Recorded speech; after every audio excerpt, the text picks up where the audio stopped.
Greetings to everyone tuned in from various parts of the globe. Ramadan Kareem to all our Muslim panelists and attendees observing this holy month, inshallah. A warm welcome to our distinguished guests and to all of you joining us from around the world. My name is Ibrahim Ati, and I am both honored and excited to serve as your moderator for today's webinar, hosted by Young ITA, the Institute for Transnational Arbitration based in Texas. As you embark on today's journey of construction disputes in the MENA, arbitration and innovation are transforming. We'll be delving into the seismic shifts and innovations reshaping the Gulf's construction industry and examining how these changes are influencing arbitration and dispute resolution strategies. In this compact session, lasting between 50 to 70 minutes, we will delve into the important construction landscape of the MENA region, having currently among the largest construction projects in the world at a time of change with esteemed panelists. Our exploration will uncover the increasing role of Saudi Arabia, the UAE, and the wider Gulf in projects and construction dispute resolution, including Africa. As the world looks forward to MENA region for leadership, we will highlight the innovative practices and the regulatory evolutions part of the art of resolving disputes. As previously mentioned in my former panels, I would like to tell the audience that understanding the complexities of the Middle East is not just educational. It's critical for avoiding costly missteps in legal proceedings on projects within the region, amplified by initiatives such as the Saudi Vision. It's also vital for securing successful relations with clients there. Today, besides strategic insights, we will also be providing you with essential keys crafted by regional experts to navigate with confidence disputes as it growingly intersects with the Middle East, a key area of focus. Before we get to hear the rich insights our panelists are set to share, let me briefly and certainly quite humbly introduce myself.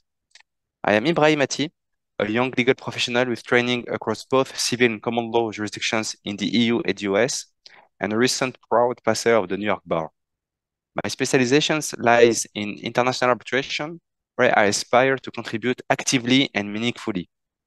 In recognition of my dedication, I am very happy to share that the Young ITA exceptionally voted to appoint me as its co-chair for the entire Middle East region, alongside Magda Kofluk, present today with us, with who I work closely. In my mandate, I'm interested in bridging legal cultures and deepening the understanding of the challenges, opportunities, and objectives practitioners can face, regardless of geography. But today is certainly not about me. It's about the incredible assembly of expertise, intellect, and experience we have on our panel. As we navigate through today's dialogue, our goals are two. First, to analyze the MENA construction implications for foreign investors and practitioners, and two, to share expert considerations crucial for navigating construction cases. Let's gear up for this exciting discussion, enriched by the rich perspectives of our panelists. I'm going to present you with our first panelist, Mr. Abdallah Al-Said, partner in Latham Watkins in the Riyadh office. He is known for his expertise in commercial disputes and advising on regulatory projects in the construction sector in Saudi Arabia. His understanding of the Sharia and the Saudi law, bridging Saudi and international legal frameworks, offers invaluable insights into legal strategies for success in the kingdom's extremely dynamic market. We understand that Abdallah has to leave shortly following his address for Ramadan. Ramadan Kareem again, Abdallah, and thank you for participating. My first question for you would be that in the context of Saudi Arabia ambitious construction projects, what would be different in the regulatory frameworks for construction contracts in KSA, especially in the light of the last changes? Thank you. Thank you, Ibrahim. First of all, very happy to join this esteemed panel. And thanks to Young ITA for this opportunity. Happy to address the questions. So I will start by saying the construction ecosystem in Saudi Arabia has been booming for the past few years, which was ignited by the 2030 vision. And this is not a secret for everyone involved in the region, as the construction projects demand is very noticeable. It is also noted that the legal system and regulatory reforms are enhanced in order to match the commercial demand and to facilitate and enable the construction system, attract the best bidders to the region, and grow the local construction companies as well. So depending on the parties involved in construction projects, whether government entities through their conventional entities like ministries, or semi-government entities, whether it's the Public Investment Fund and its subsidiaries, or other semi-government entities, as well as pure private employers or clients. The regulatory umbrella will differ based on that. So if we look at the most relevant conventional regulatory umbrella would be the Government Procurement and Tender Law that is applicable to construction contracts with government. Now, there has been attempts to enhance that from the start, and the latest applicable law is issued in 2019, which is the Government Procurement and Tender Law. And then, given the increased amount of the public-private partnership projects in Saudi Arabia, the PSP law, or the Private Sector Participation Law, was recently issued in 2021, that is applicable to the public-private participation projects, which falls within the definition included in the law. Now, what would be the difference between the Government Procurement Tender Law and PSP law is that PSP law is providing a lot more flexibility. The goal is to attract the best talents, the best construction companies to the region, as well as others, and therefore providing flexibility compared to the Government Procurement Tender Law. There is also an important element, which is providing different risk allocation. Now, for government entity, in order to procure under the Government Procurement Tender Law, it is going to be expensive. Bidders will take the risks the regulatory risks into consideration.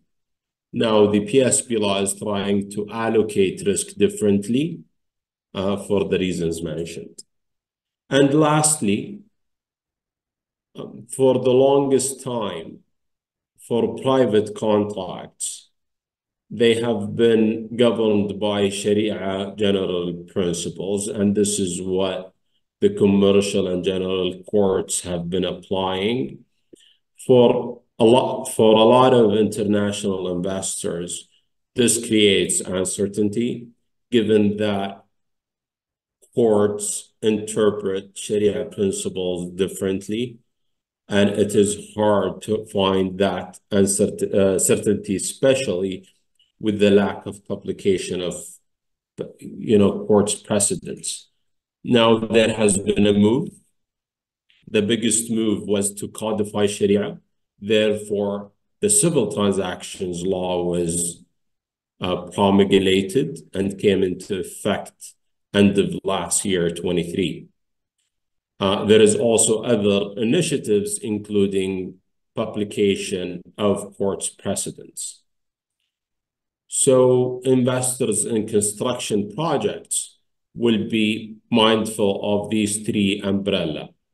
The most and heaviest regulated contracts would be the contracts that are subject to the Government Procurement Law.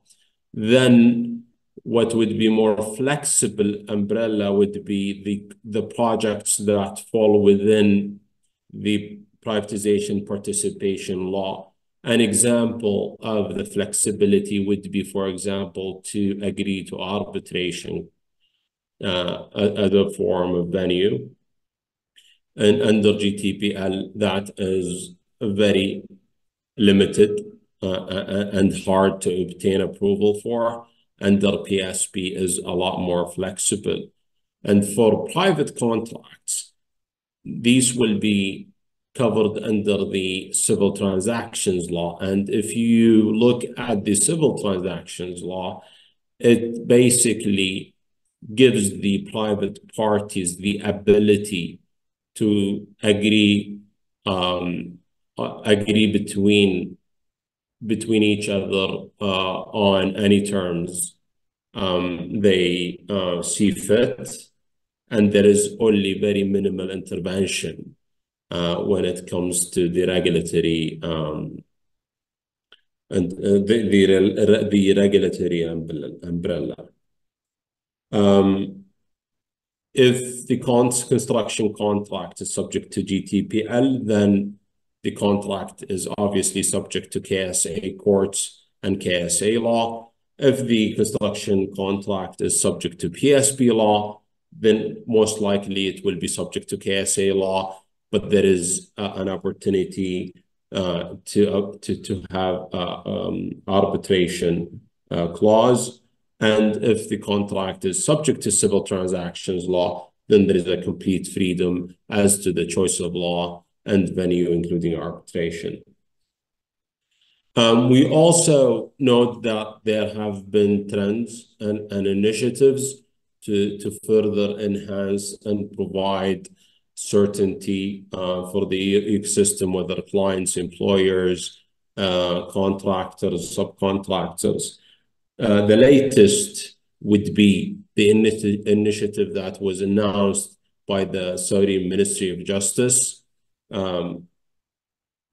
They have created construction contracts templates, which are recognized as enforcement instruments under the enforcement law in KSA, meaning if there are certain disputes between the parties which are clearly stipulated and addressed in the contracts, that either party can go and apply to the enforcement court and seek enforcement without going to the subject matter court and having longer dispute timeline.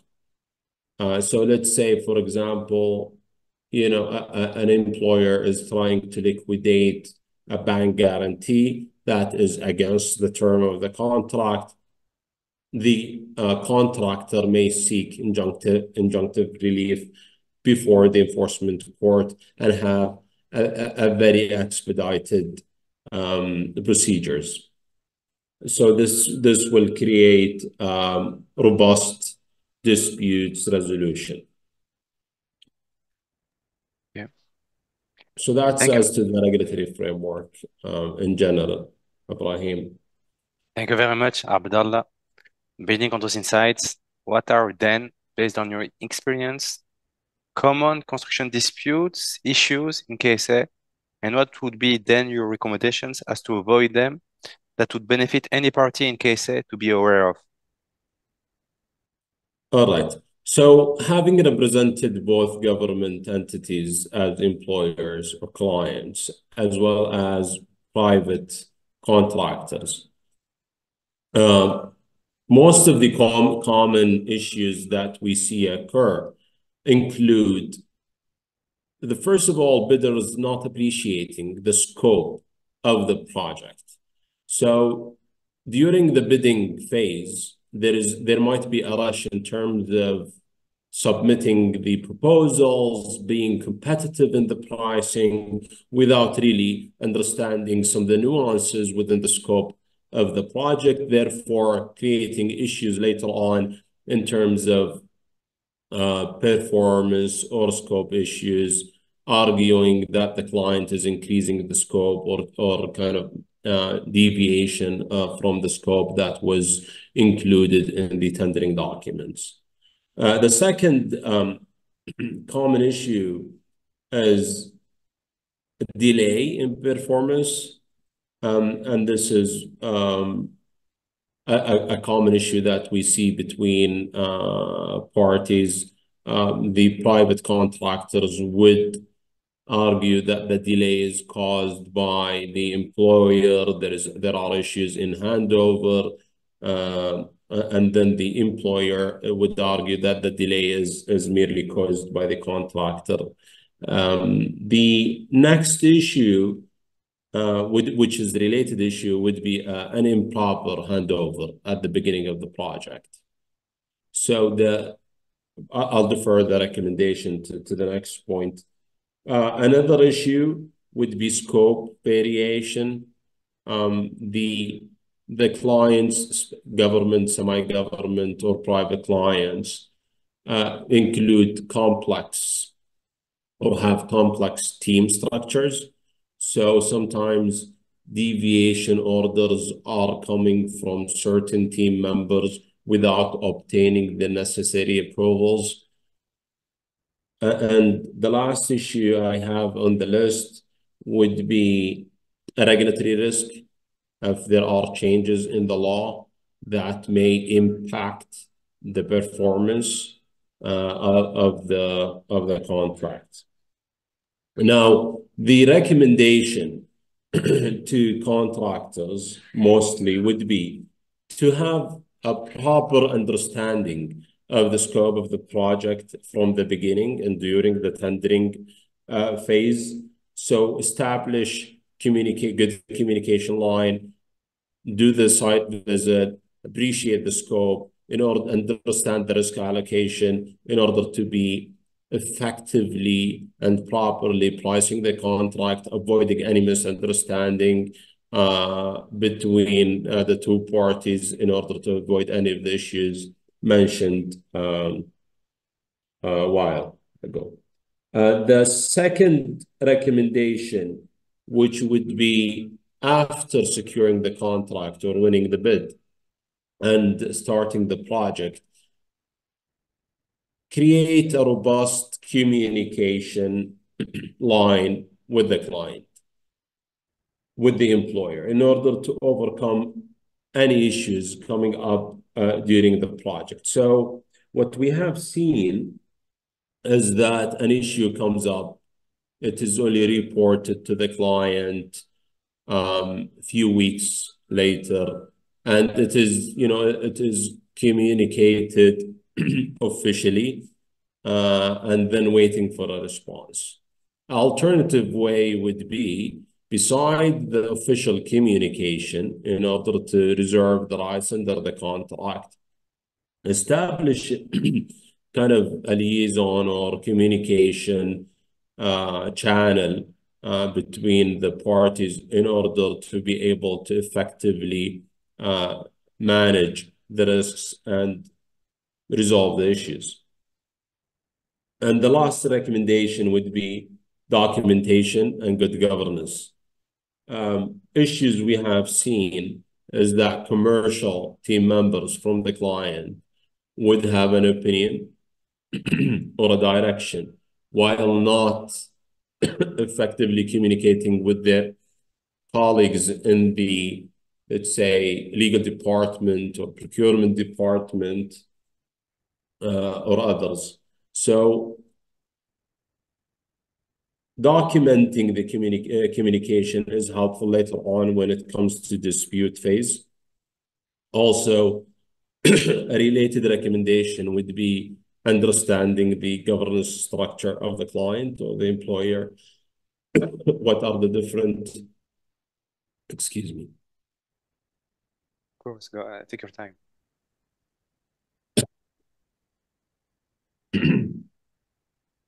Just to close, so understanding the different governance structure within the client is helpful. And sorry for this. No, go ahead. Take your time. You can take over, Ibrahim. Thank you. Okay, shukran. Very clear, Abdallah. Thank you very much for those insights, especially from Saudi qualified attorneys. Ramadan Kareem again. Thank you for participating and see you soon, inshallah. Thank you again, Abdallah. Thank you. Of course. Our next panelist is Mr. Thomas Snyder, the head of international arbitration at Charles Russell Speechlys in Dubai, having formerly led multiple international practices in other international firms and directly taught the law in Washington, D.C. Mr. Snyder brings extensive experience in resolving disputes across construction, infrastructure, and even energy. Recognized globally for his arbitration expertise, Mr. Snyder's work in crucial sectors and cases has established him as a trusted advisor in the Middle East and beyond. We are extremely pleased to have him today with us. Mr. Snyder, my first question for you would be, what arbitral institutions are parties using to administer their disputes in the Middle East? And what is the future outlook in this regard?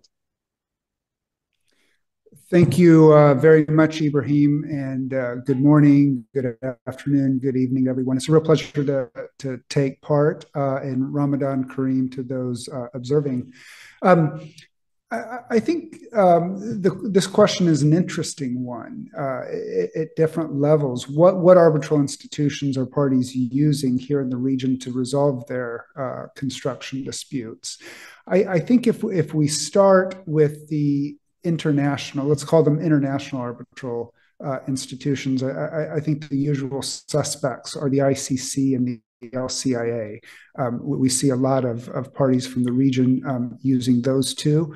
The ICC opened what was a rep office in the ADGM, the Abu Dhabi Global Market, which is a financial free zone in Abu Dhabi back in 2018, and converted that to a full-fledged case administration office in 2021. I think as a result of that, the ICC has picked up a good share of the construction disputes in the region. That's not to say it wasn't used extensively in the past. It has for quite some time. But I think having a presence here in the region has drawn a lot of attention to the ICC by users here. We also see a lot of parties using the LCIA for construction disputes and other types of disputes. In terms of other international arbitral institutions, we don't see the use of the SIAC as much here in the region for construction disputes. We do see a fair number of parties from the UAE using the SIAC, but I think that's mainly for outward investment into Asia. So as far as construction disputes go, in terms of the international arbitral institutions, it really is the ICC and LCIA. When we move to regional institutions, I think that's where the discussion gets really interesting. The landscape in that regard has changed quite a bit in the last few years, and there are various reasons for that. I think probably one of the biggest reasons for the change in the landscape was the abolishment of the effective abolishment of the DIFC-LCIA through Dubai Decree number 34 of 2021, about 2.5 years ago, that effectively transferred DIFC-LCIA cases or the administration of arbitrations arising from arbitration clauses referring to the DIFC-LCIA to DIAC, the Dubai International Arbitration Center. We went through sort of a period of uncertainty here in Dubai as a result of that decree. I think that has sort of, we sort of moved on from that stage. Sort of an agreement reached between DIAC and the LCIA kind of resolved who would administer what cases in that regard. I think DIAC has really moved on in a good way and has really turned a corner since the issuance of Decree number 34. DIAC has a new set of arbitration rules that came to effect in 2022. It has a new court of arbitration, executive director, new registrar, and staff. And I think as a result of that, parties are developing more confidence in DIAC and starting to use it more than they have in the past. I think another big development when you're talking about regional arbitral institutions arises in Saudi Arabia, and that is the ascendancy of the Saudi Center for Commercial Arbitration, the SCCA, which was established, I want to say in 2016, and I think has been doing a lot of the right things. It has issued a state-of-the-art set of arbitration rules that it recently updated last year. It too has a strong court of arbitration to oversee the administration of cases, a strong staff and secretariat. And we are seeing more and more parties in Saudi Arabia using the SCCA for arbitration in terms of construction disputes and otherwise. The most sort of recent development on the regional arbitral institution front is the establishment of Arbitrate AD, or the Abu Dhabi International Arbitration Center, on just last month, on February 1st of this year, when that came into effect. Arbitrate AD effectively replaces ADCAC, the Abu Dhabi Center for Commercial Arbitration and Conciliation, though I think the existing staff there will continue to administer the existing cases until those run out. Like the other institutions that I mentioned, Arbitrate AD has a modern set of arbitration rules, an international, a court of arbitration with international and local practitioners, and I mentioned the strong set of rules. We have other arbitral institutions in the region. Certainly, you know, if you look a bit more widely, the Cairo Regional Center for International Commercial Arbitration, sort of the grandfather of arbitral institutions in the region, is quite active in Egypt. Qatar has a center, Oman has a center, but I think going forward, the interesting development to watch will be the interplay between DIAC, Arbitrate AD, and the Saudi Center for Commercial Arbitration. Thank you very much for a complete reply, Mr. Snyder. It does effectively present many arbitration centers for the audience who may be unaware of how cases are handled in the Gulf jurisdiction and beyond, in Egypt, for example. Could you please perhaps develop more on which procedural mechanisms are then being adopted in the region to make the arbitral process more efficient and cost-effective? Yeah, you know, I think if we take a step back, I think there are a lot of reasons why parties use arbitration as opposed to litigation to resolve construction disputes. You know, I think one obvious reason is the ability to appoint specialist decision makers, arbitrators who have experience in the construction industry, the technical background, the experience with the recurring legal issues that arise in construction disputes, as opposed to judges and courts who often will be more generalist in nature, although that's changing to some degree. Courts in London and here in the DIFC and other jurisdictions are starting to have sort of specialist chambers to focus on construction disputes. I think another reason parties like to use arbitration over litigation is the ability to present party appointed expert witnesses, detailed witness statements, in some respects, the disclosure opportunities or discovery opportunities that are available in arbitration. At the same time, these benefits can make the arbitration process longer and costlier. And so arbitral institutions are increasingly adopting mechanisms to make the process more efficient. I mean, one type of mechanism that we frequently see almost across the board now in the rules of arbitral institutions are expedited procedures.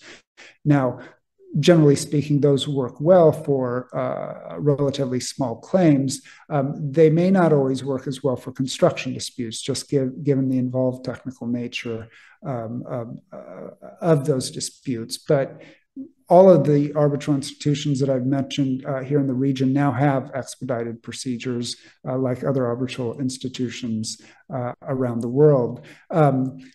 Emergency arbitrator provisions, the ability, if you need quick interim relief before the arbitral tribunal is established, the ability to appoint an emergency arbitrator to issue that interim relief. If you need to block the call of a bond, for example, you can have an emergency arbitrator appointed.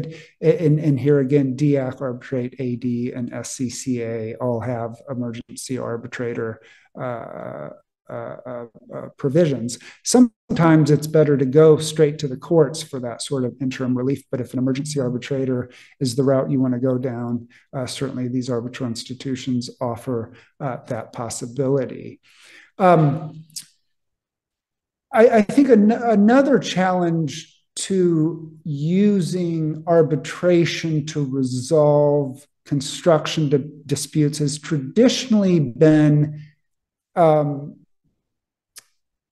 the potential difficulty in bringing multiple parties or multiple cases into one forum, which often you are able to do in the courts because of the wider jurisdictional reach of the courts. But even that's starting to change in arbitration to some degree, with arbitral institutions increasingly having provisions on consolidation and joinder in their arbitral rules. And here again, if you look at the rules of the three arbitral institutions I've mentioned here in the region, they all have those provisions now, provisions on consolidation and joinder, which are still limited to some degree, but do make it easier to bring multiple parties and multiple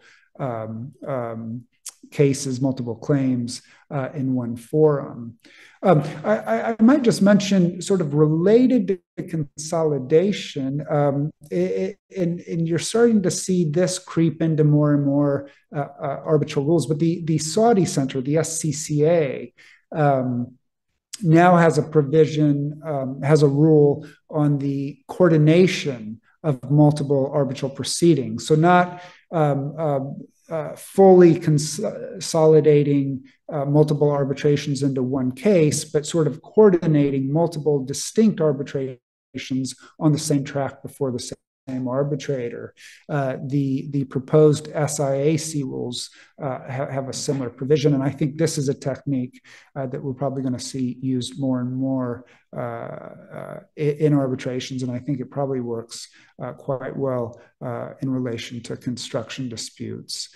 But these are some of the key procedural mechanisms that I see creeping into the rules that will help make the resolution of construction disputes through arbitrations more efficient and hopefully more cost effective. Thank you. Thank you so much, Mr. Snyder, for those precious construction insights and arbitration insights as well from the Arab world, which were very well structured. Thank you so much. I would like to thank you for having accepted our invitation, to thank you again for your time, and I'm looking forward to hearing more from you soon. Thank you so much. Our next panelist, Mrs. Magda Kofluk, with her deep involvement as a senior associate in the Dubai dispute resolution team of Stephenson Harwood, specializes in complex arbitrations in construction and infrastructure. We are co-chairing together the MENA region for the ITA, and I'm pleased to learn from her impressive experience, this time in construction and infrastructure, having worked and practiced for years in the Emirates. Mrs. Magda, my first question for you would be, how do you perceive the current state of construction in the MENA region, particularly in terms of innovation and arbitration practices? Thank you very much, Ibrahim. First of all, it's a pleasure to be here, and apologies, I had slight technical issues, which is quite interesting given the topic of today's webinar. But coming back to your question, I think that the construction sector in the MENA region is absolutely booming at the moment. We have over 1 trillion in contracts that was awarded over the past 5 years alone. So just to give you some data, for mixed-use buildings to infrastructure projects, the region is just witnessing a wave of innovation and investment. Is absolutely fantastic, and it's spectacular to be able to be part of it. So take NEOM, for instance. It's a visionary project in the Saudi Arabia's Tabuk province, where there is a linear smart city named The Line. It's promising a future without cars, street, or carbon emission. And it's going to involve cutting edge technology from modular construction to 3D printing. The construction methods employed are really very interesting, and I'm going to touch upon them briefly because I think they are a perfect example of the innovation in construction in the MENA region at the moment. So as promised, just to give you a little bit of information, there is 3.6 trillion US dollars of projects in the pipeline. And out of that, construction and civil construction projects alone account for 2.4 trillion US dollars. 59 of these upcoming construction projects are for mixed-use buildings, followed by 21% for infrastructure, apartments, houses, and villas, 7%. Then airport, ports, rail, terminals, 6%. So you can see there is a real mix. And in terms of the innovation, Saudi Arabia is the absolute forefront of the innovation. And not only there on the Giga project, but the entire region we see has the drive and the ambition to use modern technologies and practices to improve the efficiency, sustainability, and safety in construction. So we hear a lot of the building information modeling, called as BIM, digital twins. We hear a lot about the advanced construction materials, prefabrication techniques, and renewable energy integration within those projects. It's definitely a lot in terms of the innovation that it's not only being talked about, but actually being used on those projects. But obviously, despite those advancement, the pace of innovation in the MENA region sometimes does lag behind other regions because there are still some factors that are taking into consideration, like the traditional delivery methods and sometimes the limited access to skilled labor, given the magnitude of the project. But coming back to some of the futuristic, let's call them, technologies and innovation, NEOM is a great example of a lot that is being implemented in construction in terms of the newest cutting edge technologies. So if you look at The Line, which is essentially probably one of the best known projects of NEOM, it's two skyscrapers that are built one close to the other and are spanning over 170 kilometers through the desert, and they look essentially like two mirrors. And if you look at what is being used there, it's absolutely stunning and fantastic. So again, just to give you some examples of what is currently being utilized at this project. So for example, modular construction, this is very essential in terms of the speed and quality. And this is something that's very interesting in the MENA region at the moment, because all of the projects have very tight schedule. And especially now in Saudi Arabia, given that the Vision 2030, given the Expo, and given the World Cup, there is a deadline for every project, and most of those deadlines are strict deadlines. Therefore, it's absolutely crucial to use those technologies that's going to be able to provide the right speed and the quality to deliver all those projects. And then another feature that's being more widely used in the MENA region is digital twin. So it's essentially a parallel world that you have your project that it's fully digital, and you can simulate and optimize performance before construction begins. It's very advanced.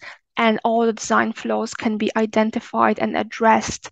The energy efficiency can be refined, operations streamlined. It's very advanced and very interesting technology. And then the 3D printing, it's being used more and more wisely. You can actually now print a house, and we've seen some buildings in Dubai made using this technology. Also, what is being used in the LINE project are robots. Because as I said before, one of the obstacles in the MENA region, sometimes it's the issue with the workforce. So robots is something that's being utilized to help assist with that issue. Then the artificial intelligence. It's also being widely used on the projects, given that those projects are of such a enormous scale. It's really helpful, and it's really streamlining all of the processes and the capabilities that artificial intelligence has, the calculations that it can run, and the models it can provide for those projects is absolutely crucial for them to be successfully delivered. And another very interesting feature that's being more and more commonly used on projects are the drones. And then drones combined with artificial intelligence. It's very interesting that now, instead of having a lot of the documents, a lot of the measurements taken, there can be drones flying over the site and literally measuring a lot of different aspects of the project, like, for example, the density of the concrete, or it can measure whether the design and the walls have been done in the right way, if there are any issues with the building itself. So it's fascinating how you can use that to the assistant to be able to check and constantly monitor the quality of the project. And it's very interesting from that perspective in terms of the innovation that's currently happening in the MENA region, because the projects that we are witnessing are one of the largest in the world at the moment, and they are cutting edge, and there are things being done that have not been done before. Obviously, there is technology that has to be used to be able to deliver those projects. And then part of your question related to arbitration and how that's going to play a role in that. Obviously, I do realize that Thomas has already touched upon that, so I'm going to be very short and brief and just provide a few comments on that aspect. So what we see in the MENA region in terms of the dispute resolution more widely is that still parties are resorting to negotiations, and a lot of those claims are being resolved even before they go to arbitration. But in terms of the arbitration, it seems to be the second preferred method if the negotiations fail of dispute resolution. And what is really encouraging, and what we've heard already from Thomas, is that there are a lot of changes happening, and there are a lot of improvements happening, and the region is very committed to making sure that the arbitration centers are working efficiently, that there are the laws that are making the parties feel comfortable about using arbitration in the MENA region. And just to give you a little bit of very recent developments that are very welcomed by the international community. For example, UAE itself very recently amended its arbitration law just to make sure that it's up to speed with the rest of the world, and just introduce some latest developments. Then there is the Saudi Arabia new civil code, which is an absolute breakthrough, and it's been implemented again to provide certainty for the parties and for their comfort, to make sure that the parties are comfortable participating in the construction projects in the Saudi Arabia, and being sure that disputes can be resolved efficiently. And Saudi Arabia has just hosted their first ever Disputes Week in Riyadh, which was a tremendous success, and part of that was a big conference organized by the Saudi Center for Commercial Arbitration.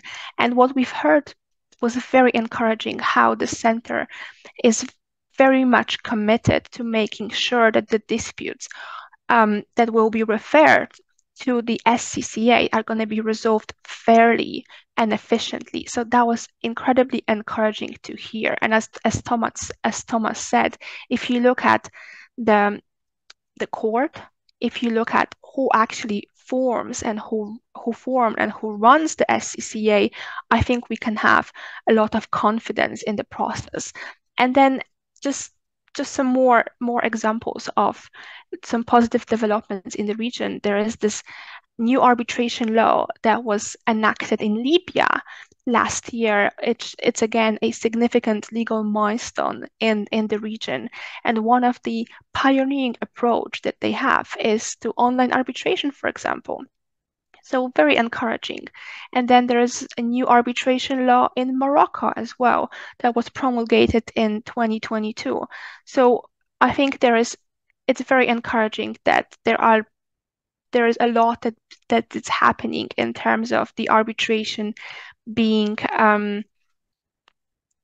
trying to basically be accommodating and making sure that all those big projects that are very challenging in terms of their magnitude, in terms of the time scales, can be efficiently resolved in arbitration. And everyone in the region is working very hard to make sure that the laws are up to date and that the arbitration centers can be used to efficiently resolve those disputes. Very interesting, Magda. Your address confirms how prominent has become the MENA in construction, innovation in digital assistance, and also modernization of the arbitration regimes for the parties, including North Africa, as you mentioned, Libya and Morocco. Could you please develop then for the audience on what are the key challenges that construction projects face in the MENA region, and how can arbitration serve as a mechanism for resolving disputes effectively? Absolutely. So first of all, as I said before, the challenges come mostly from the fact that the projects are absolutely enormous and the time frames are pretty tight because there are some hard deadlines. And routinely around the world, construction projects often face serious overruns in terms of the costs and in terms of the delivery. So again, just to give you some numbers here, which I think are very telling. So total claims in terms of the construction process exceed $95 billion in value, and the cumulative overruns of projects are about 876 years late. So this is definitely a significant those are significant overruns. And if you look at the MENA region itself, I think that in terms of the largest overrun, we have 82% of the projects that are not finished on schedule. So that's quite worrying. But again, it's unfortunately it's a worldwide trend. And if we look at the top causes of that happening in the MENA region, they are quite similar to the rest of the world. However, there are some key differences, which I'm going to quickly touch upon. So for example, one of the top causes of claims and construction disputes are changes in scope. And we see that this is not unique to the Middle East. We see that worldwide as well. And then another one, which is, I think it's very prominent in the Middle East, is the design information was issued late. This is at cause number 2 in the region, but cause number 8 if you looked worldwide. And we see that almost 1/3 of the projects are impacted by that very problem of design information being issued late. And for example, one of the biggest arbitration I worked in result from the fact that the design was so late that the employer decided to change the entire design from being so-called FIDIC Red Book. So the design was provided to the contractor, and the contractor was only supposed to execute the works, to what we call a FIDIC Yellow Book, which means that the contractor was supposed to provide a design and then construct the works. And this resulted in a very significant dispute because the design was so late. It was the whole concept was changed, and it emerged as something that was called by the employer as a design development. So that's one of the big issues that we have in the MENA region. And then equally, sometimes design is incomplete, which again it's quite a similar problem. Another one that we see that's very prominent in the MENA region is the fact that there are a lot of contract interpretation issues, and we see that happening mostly because if you look at the construction contracts, they are extremely large in terms of the volume and substance. So what you often see if you look at the form of contract is that refers you back to further documents, which then refer you to even further document. And then some of those documents are not even provided, but they are just listed because they are some national standards, some quality standards, some different documents that then needs to be looked at. And sometimes those documents contain discrepancies, which are not that easy to spot, and they only emerge as the project is already very advanced. So we do see that happening a lot, but this is not only very specific for the MENA region. It's also very often happening in the rest of the world. It's a little bit more prevalent here because it's cause number 3 in the MENA region for the disputes, and it's cause number 4 worldwide. So again, slightly different, but very similar. And then the contract management and administration failure, it's often also an issue here. And what is interesting is that cause number 6 in the MENA region in terms of the issues on projects are the approvals being late, which is only cause number 15 worldwide. So we can see that this is something that it's a real issue in the MENA region. And we see that, I think, on most of the projects, that sometimes the red tape is very burdensome for the contractors. There are several layers of approvals, and sometimes the approval process really takes a long time. And what we often see also is that it is unclear as to who is responsible for which step in that approval process.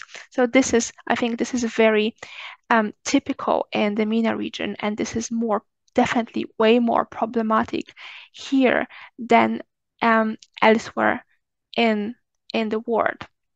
Then another big problem in the MENA region is the cash flow issues. What we've seen over the past few years, especially in Dubai and UAE, is that a lot of the big contractors are pulling out of the market because they see that the cash flow issues are so burdensome and difficult that some of them made a business decision not to remain involved, at least in the UAE. Therefore, this is something that's now hopefully being addressed in a better way. But we've seen that, and we've been told by a lot of contractors that this is a major issue and a major problem in terms of the cash flow. And another issue that we've seen and been often complained about by the contractors is the risk allocation. What's been happening over the past few years in the region is that a lot of the risks are not really equally shared between the project participants. It's a lot of the risk is actually being transferred onto the contractors. And with the big projects now, especially in Saudi Arabia, we often hear from the contractors that if if the balance is not restored, they are not willing to take part in those big projects, because obviously the risk is so great that one giga project that goes wrong can really make the contractor go out of the business. But fortunately, I understand that now the approach on those giga projects are that the risks are shared, at least some of them, from what I've heard during the Riyadh Disputes Week in particular, that a lot of the contracts are now way more balanced. So there is a definitely very welcomed transition that it's happening, given that there are not that many contractors that are capable of executing some of the very, very big projects. So again, it's very encouraging and very promising to see. So I think there are more issues, but those are the top ones.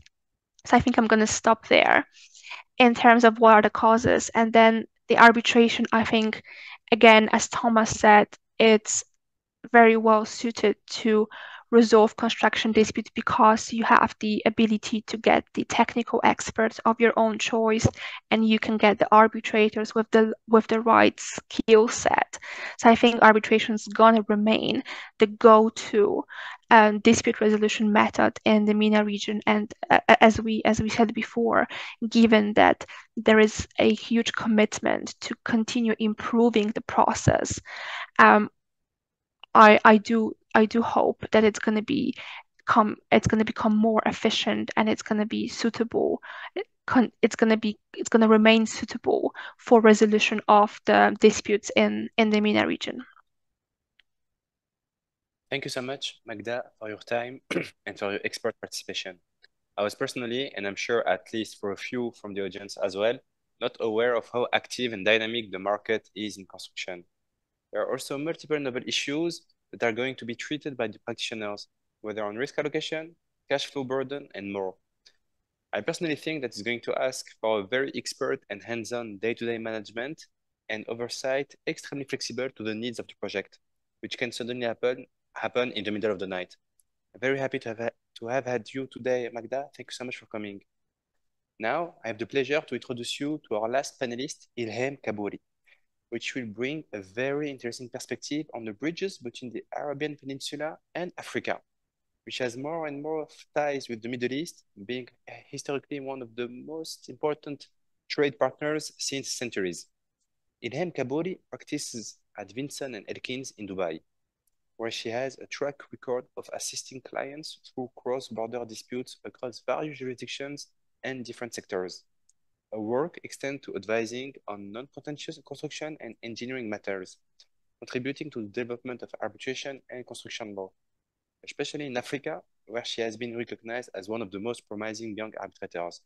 Congratulations again, Ilham, on this award.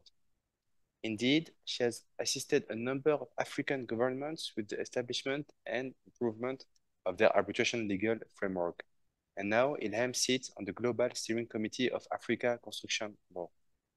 My first question for you, Ilham, would be that as you have looked at recent developments that are fostering evolution and transformation of the construction market and arbitration frameworks within the Gulf, I would like to look outward for a minute and consider the strategic influence of those seats which are now playing an active role outside of the Middle East.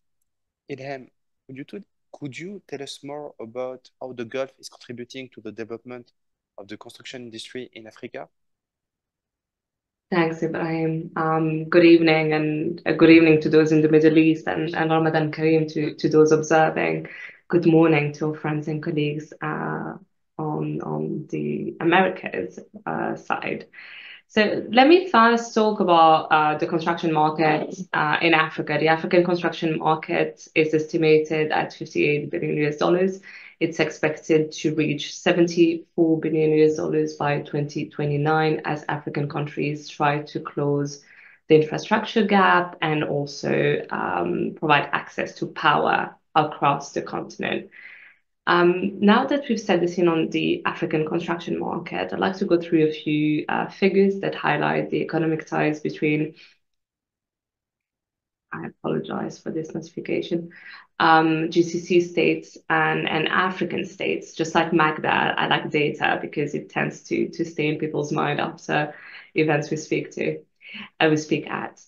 Over the past decade, the United Arab Emirates has emerged as the fourth largest investor in Africa globally, after China, the European Union, and the United States. Given the size of the UAE as a country, this is huge. I mean, it comes after the biggest powers in the world: China, European Union, United States, fourth largest investor globally. If you remember one thing on the numbers I'm going to give on GCC African ties, that would be the one to remember. According to reports from FDI Markets, UAE investment into Africa between 2012 and 2022 reached $60 billion, making the UAE the largest GCC investor into Africa, followed by Saudi Arabia and Qatar. Between 2012 and 2022, the top 5 destination countries for FDI inflow from the GCC on the continent, when looking at it by value, were Egypt, Morocco, Algeria, Nigeria, and South Africa. So we can see 3 of the top 5 destination countries in that period of time were north of the Sahara. This trend of GCC investments going on the northern part of the continent, so the Arabophone and Muslim part of the continent, is however changing. So based on the latest FDI market data, in 2023, GCC states had announced 73 FDI projects in Africa worth more than $53 billion, and spanning north to south, including countries like Egypt, South Africa, Morocco, Ethiopia, Tanzania, just to name a few. And it is very clear from the latest announcement and pledge made by GCC states and announcement made by GCC companies that this trend is really changing. So GCC investment into the continent is not going only north, it is going into sub-Saharan Africa. So I'll give a few examples here. In October 2023, UAE DP World, the world's 3rd largest port operator, signed a 30-year concession agreement with the Tanzanian Port Authority to operate and modernize the Dar es Salaam port. In November 2023, Saudi Arabia signed deals worth of over $500 million with African nation. In December 2023, during the COP, the UAE pledged $4.5 billion to support clean energy projects on the continent. So we can see projects and pledges being announced not only for the northern part of the continent, but also the sub-Saharan part of the continent. So those are just a few examples of GCC investment into the continent, and in some, and that is my key takeaway for you. There are strong and growing economic ties between the GCC and African states, and major investments do flow from GCC states onto Africa. Those investment flows have been observed more particularly in the last few years in the energy and infrastructure spheres, and that is where, Ibrahim, I would say, to address your question, I would say that GCC states are contributing to the African construction industry.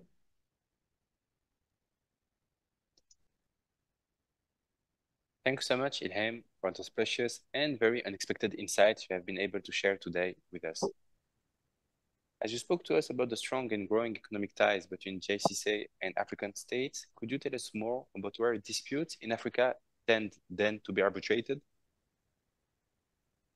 Sure. So given the increase in the number and value of construction and infrastructure projects on the continent, it does not come as a surprise that there has also been a corresponding increase in construction disputes in Africa.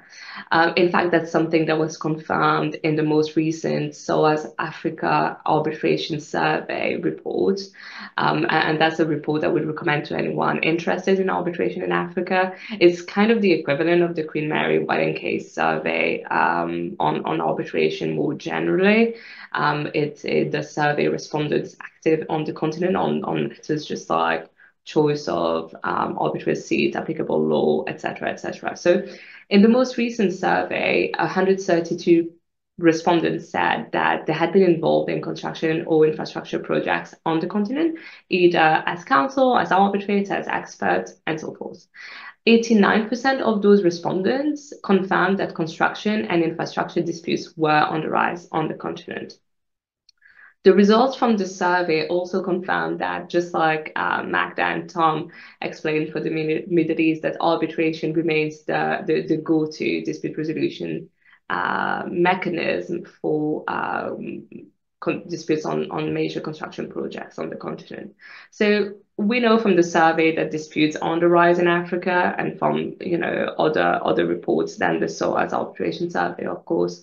And we also know that more often than not, those disputes are arbitrated. The questions that naturally follow are whether those disputes are determined under domestic or foreign laws, where they're seated, and which institutions administer those disputes. So that's what I'm going to look at next. We know from various conferences and papers that arbitrations relating to major projects in Africa are more often than not seated outside the continent and administered by institutions outside of the continent. That is a trend that's quite different from what we see in the Gulf, where disputes on major projects, especially disputes relating to government contracts, would often be seated within the region or administered by institution in the region. So that's where I'd say there is a big difference between major construction disputes in the Gulf and major construction disputes in Africa. In the SOAS survey, we got a bit more insight into this trend. 78% of the respondents noted that parties would choose an African state law as opposed to a foreign law as applicable law to construction and infrastructure contracts. However, those respondents did clarify that oftentimes for medium to large projects that have an international element, for example, if the contractor is an international contractor, there would be a preference to choose and establish institutions outside of the continent or a non-African seat in the dispute resolution process in the contract.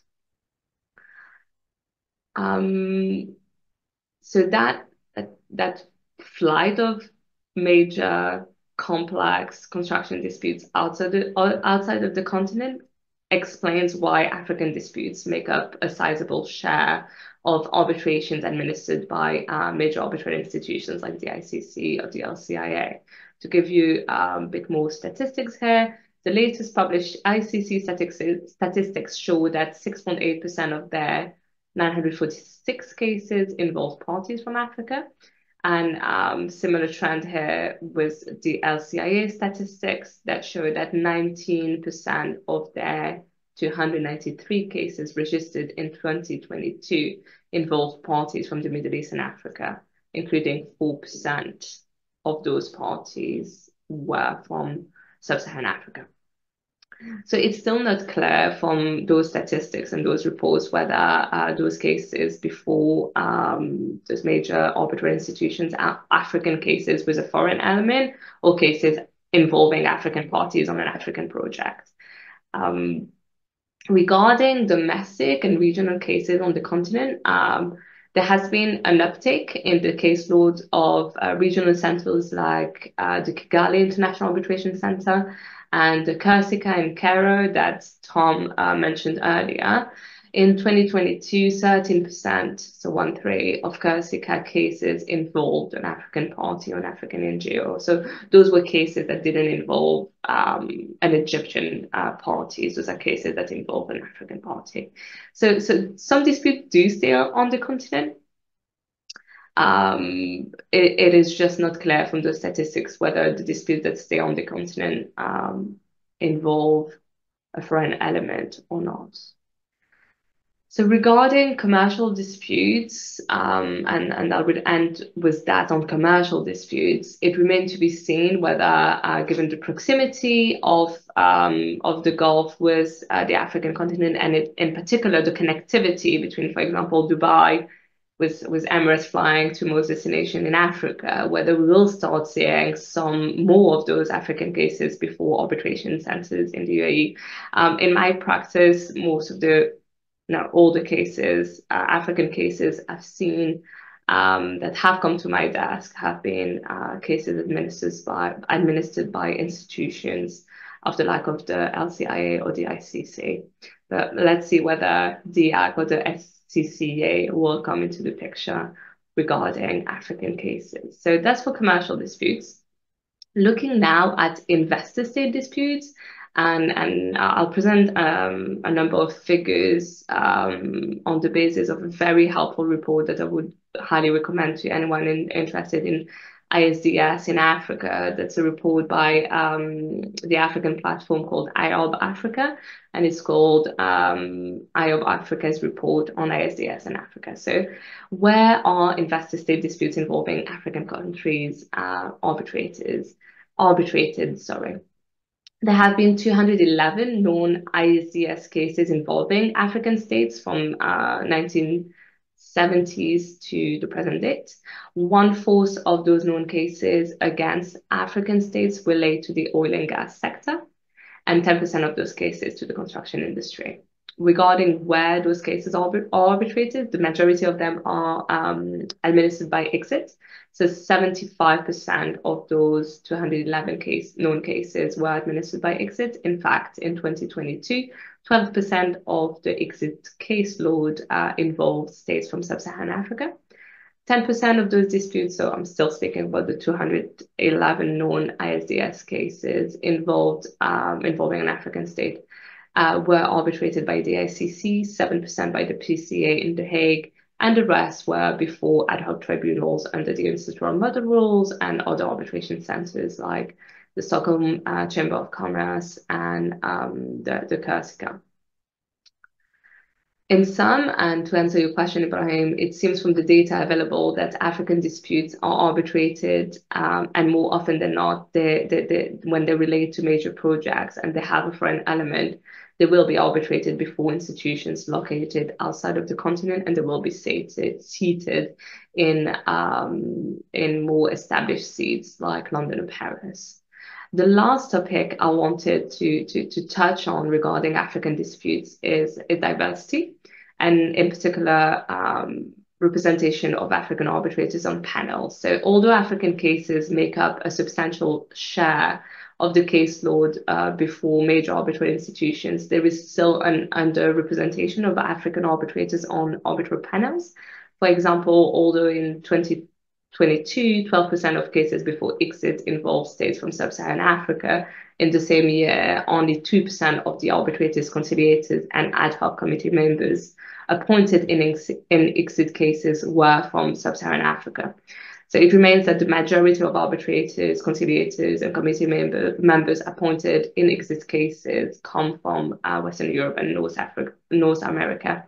That's about 62% of all the arbitrators, conciliators, and committee members appointed. We see very similar trend at the ICC and LCIA. I'm lucky to sit on the Arab Pledge Committee for Africa, so I couldn't end my my speaking slot without speaking about diversity. I won't have time to go into more detail on the statistics, but I just wanted to say that I would urge colleagues and friends who are listening to us tonight to look into reading more about and maybe signing the Arab Pledge if they haven't done so, and the African Promise, that which purpose is just to increase that representation and ethnic representation of African arbitrators on arbitral panels. Thanks, Ibrahim. Over to you. Thank you so much, Ilham. Very brave of you. Your expertise on Africa and Middle East disputes landscape, especially with these bridges, is much appreciated. Thank you so much, Ilham. As we have indeed reached the end of our journey through the Gulf, touching the Africa continent as well, I would like to thank again the audience and to extend my gratitude to our panelists. The insights shared today not only shed light on the current construction landscape in the Middle East, but also paved the way for innovative approaches and partnerships further with Africa as well. Thank you for joining us today. We look forward to continuing these important conversations in the future and, of course, to meeting you as well. Thank you so much.